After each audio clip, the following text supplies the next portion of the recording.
Hello my loves, welcome back to my channel and welcome to my reading wrap-up spread for the second quarter of the year from April to June of 2025. Now, I won't even lie because I'm always very honest with you guys on this channel, at least I try to be. I had a different video planned for this Saturday, but it's being pushed back a couple weeks because I think I need to try to make it the best of the best. So I think in 2 weeks, maybe not making any solid promises, I will have a really fun announcement on my channel. So I hope you guys are looking forward to that. But in a last minute change, I decided to do a reading journal wrap up instead, which was needed because since it is July, the second quarter of the year has ended. In fact, we're almost into August already, which is quite insane. And of course, I want to wrap up all the books that I read from April to June in one big spread with you guys. Now, if you don't know, I do have a book channel called Sophie where I post every Thursday, reading vlogs, wrap-ups, book hauls, things like that. So if you want more book content from me, go check out that channel. She's newer, she's really cool. But I do want to continue doing a couple of reading journal spreads on this channel as well, because making wrap-ups in my bullet journal is very different than just yapping about it. So in this spread, I basically had zero plan going into it. Genuinely, I just had a piece of paper with all of the books cut out. And by the way, I had 23 books read in this 3-month period. So quite a few books, but I'll get into like individual ratings in just a second if I can fit it into this voiceover. Anyway, I opened my stationery ephemera kit and pulled out a bunch of stickers and ephemera. I started off with this really big sticker sheet in the back with like teal and blue mottled stickers, and really based my color palette off of that, adding in some peachy orange as well. And then just looked up a couple ideas on Pinterest, said a little prayer, and tried to come up with something, you know, cohesive and cute. It was literally just me sitting at my spread and putting things on paper and taking them off again, and then filling with my fake nails to try to open stickers because the backs of stickers are really hard to peel off. But it was kind of a mess, lots of going back and forth on different ideas, and you will see that in the video as I like go back and forth on things, but the final result is really cool, so I hope you like it. Now, I have about 12 more minutes left in this voiceover before I have to cut to the end of the video, so I think I can maybe try to wrap up each of these 23 books in like 30 seconds or less. So I'll try to be quick. But again, reading vlogs for almost all these books are on my second channel. These are just really quick thoughts about everything that I read. So at the beginning of April, I started the Ravenhood series by Kate Stewart, but the first book is called Flock and I really loved it, gave it 4 stars.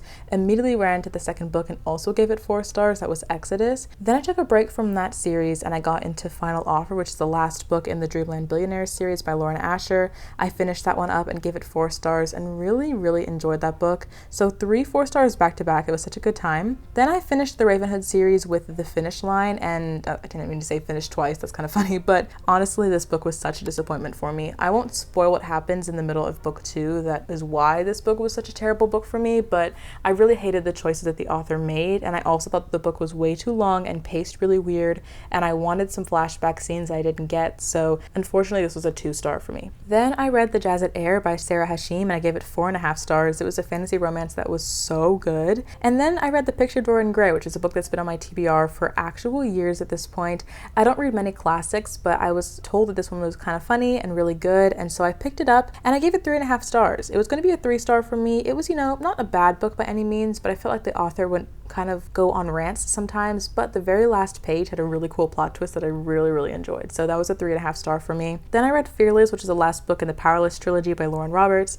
I really enjoyed the start to this series, and in fact I really like Reckless, which is some people's least favorite book in the series. I quite enjoyed it, but unfortunately Fearless was a disappointment to me. It was 3.5 stars because it was too repetitive and close to book 1 in my opinion. Then I read Gothicana by Runix. This is a dark romance slash mystery slash fantasy, maybe? It's like a teacher-student college romance thing.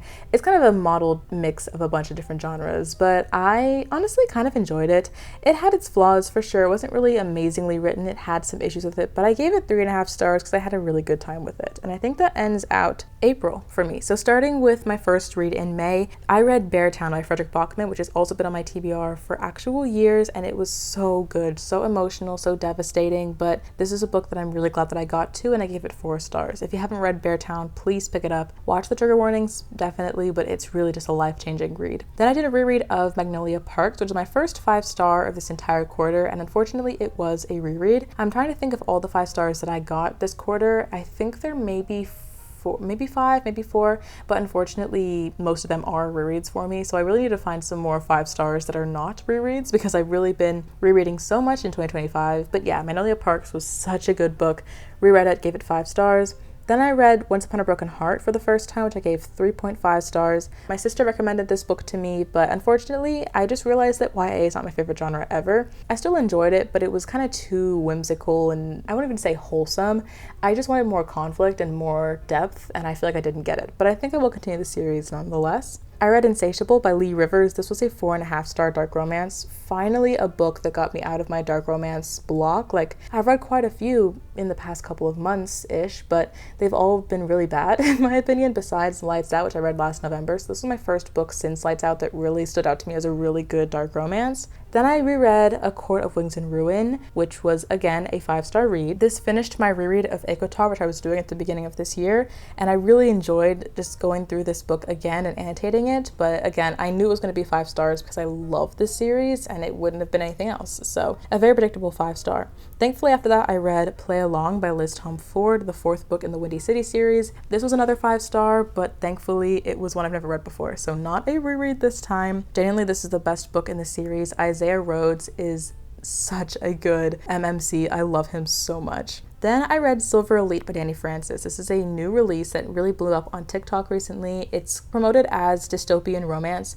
but for me, I truly disliked it. I gave it 2 stars. In fact, I actually DNF'd this book at 70%. I just couldn't stand it. The writing was very mid. The main character was annoying. There was really no dystopian plot. It was just the backdrop of a very sexy, smutty romance. And I have nothing wrong with, spicy time in a book, but I was really expecting so much more from this, and I could not stand any of the main characters. So obviously I wanted to move past that. Then I picked up This Woven Kingdom by Tahira Mafi. It was my first book read by her and I gave it 3.5 stars. It was written really well. I loved the vocabulary and the writing style in this book, but unfortunately the romance was so underdeveloped in my opinion. Like, out of the 500 pages, the love interest spoke like a total of 10 times. I'm not even kidding. Then I read A Curious Beginning by Veronica Speedwell. Oh wait, no, that's a Veronica Speedwell series. The book is by Deanna Rayborn, and I gave this 4 stars. This is a book that my mother recommended to me. It's a historical mystery with a bit of just fabulousness and kind of absurdity, but it was so much fun. This is an audiobook read for me, and I think I want to read the rest of the series on audiobook when I need just a little palate cleanser, because it had a cute little romance. It had a really cool mystery with like some crazy plot twists actually at the end, and I gave it 4 stars and I really enjoyed it. So I need to finish this series, but it's a very long series. It's like 9 books, so it will take me quite a while to get to the end. All right, getting into June now. June was the month of my birthday. It was the month of a really cool trip my family and I took to Europe, and unfortunately it was also the month of a book slump. So whereas I read 8 or 9 books in April and May respectively, I only read 6 books in June, and that was really me pushing at the end to kind of finish a couple more before the month ended. So it was not my best month of reading, but I will still recap what I did read and get completed. First, I reread Serpent and the Wings of Night by Carissa Broadbent. Once again, this is a reread for me. That was a 5-star book. Now this one I was unsure what I was going to rate it as, so I was very happily surprised with my 5-star rating. I read it last May and loved it, but then after thinking about it over the year, I just didn't know if it deserved that 5-star read that I originally gave it. So now a year later, I read it again, and I truly think it deserves that 5-star read. I annotated it. It was so good, and that's the best book I read in June. Then I listened to the audiobook of Say You'll Remember Me, and this was a really good romance, but it wasn't great, so I gave it 3.5 stars. Honestly, I hate to say it's by Abby Jimenez, but it's kind of a forgettable book, which is ironic because of the name of the title, and I really like her other works like Yours Truly and Part of Your World a lot better. Then I reread Daisy Hates by Jessa Hastings. This is the 2nd book in the Magnolia Parks universe, and continuing my reread of this series. I've only read books 1 and 2 before, so I only wanted to reread books 1 and 2, and now I have the rest of the series to read for the first time. I gave this book 4.5 stars though. I really wanted to give it 5 because I really loved it on the first read, but unfortunately because I read this book during my reading slump, I was having such a hard time finishing it, so it was a 4.5 star, but I'm still looking forward to the rest of the series. And it also just proves to you that the time at which you read a book really affects your rating sometimes. Then I read The Time I Got Drunk and Saved a Demon on the flight home from Europe, which was a very long flight, so I got to listen to the audiobook of this. I gave it 3 stars. It was a crazy fantasy romance with like monsters and stuff like that. Really nothing that I will remember for a long time, but I did think it was a fun little fantasy book. Then I read Lore by Alexandra Bracken. This has been on my physical TBR for genuinely years at this point, so I'm so glad I finally got around to it. It had such a good concept of Greek gods that fought humans, and if the humans won, they become the gods, but unfortunately the execution was just meh, so I gave it 3 stars.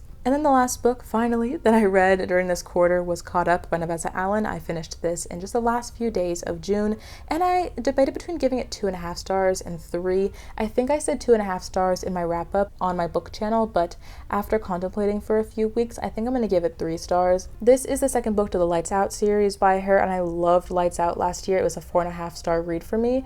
I just felt like for some reason Caught Up had none of the funny humor, none of the really hot chemistry that book 1 had. It had some cool representation, and I loved the fact that our main girl character was a sex worker, and a lot of cool topics talked about in this book, but unfortunately the execution, the writing, the romance, I didn't feel it, you know? So it was like a 2.5, 3 star for me, and I think I'll just keep it 3 stars for now, but it may go back to a 2.5 star after more contemplation. We'll see at the end of this year. Goodness, I don't even know if you can remember all those books. That's just so much that I just talked about. But yeah, those are all the books that I read in the past quarter. Now to talk about statistics while I'm here, like I said, I read 23 books, and I'm trying to read my screen right now. I think I read 10,700 pages over those 3 months. So I, talk about how I book slumped in June and how I was kind of mad at myself for not reading as much that month. But truly over the past 3 months, I have read so many books. Like if I read 23 books in just 3 months, that is such an improvement from last year, or the year before, because last year I read around 75 books, but I used to read about 50 books a year on average for a good 3 to 4 years, like after COVID started. And now I'm almost, in fact, I have hit my 50th book of the year. I'm now filming this in July, so it didn't happen quite yet in quarter 2, but I was almost there. And that's just crazy for me how much I've increased my reading since starting my reading channel, my book channel, and also just really, really getting back into my love. I've never really stopped reading.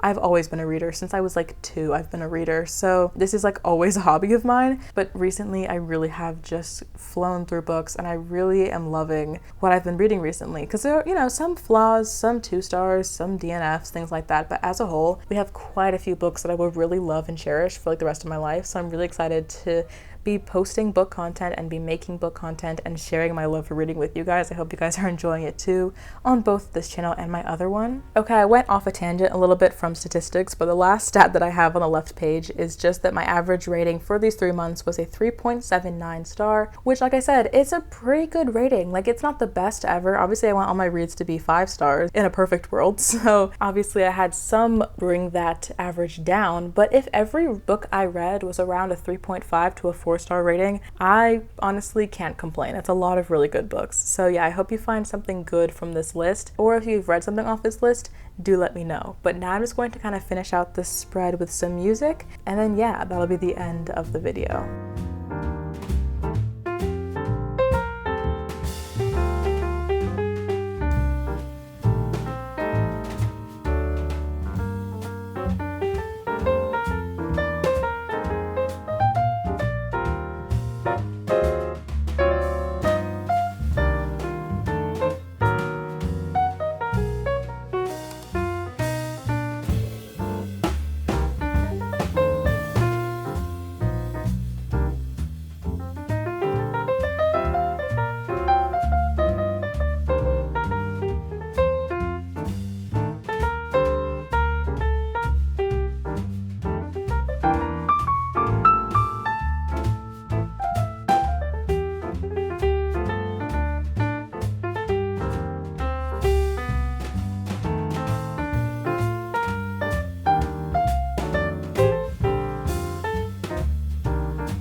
I thought I would come out and end out this quick little video with me speaking live. I really went into this spread planning absolutely nothing. I just spent the past hour and a half, 2 hours, just journaling with some random supplies, trying to hide all of the covers, even though I want to display my covers, but I want to hide them. And I'm honestly really happy with how this spread looks. This isn't my real journal. This is just a random journal. So if I actually flip back a couple of weeks, I have all of the books that I read in quarter 1, January through March, listed right here. And I'm quite happy with this this vintage inspired spread, but you can obviously tell how this is a very different vibe than like this explosion of color over here. But yeah, this is the final spread. I hope you guys enjoyed. Let me know if you read any of these books in the comments below, or if you want to read them, what your thoughts are on them. If you disagree with my ratings, that's fine, we can yap. And don't forget that I actually do have a book channel called Sophie Joe, where I do reading wrap-ups, reading vlogs. I post there every week, so you'll see a lot more book content from me on that channel if you're interested. Or if you wanted to subscribe to my bullet journaling channel, we'd love to have you over here, and I will see you next Saturday.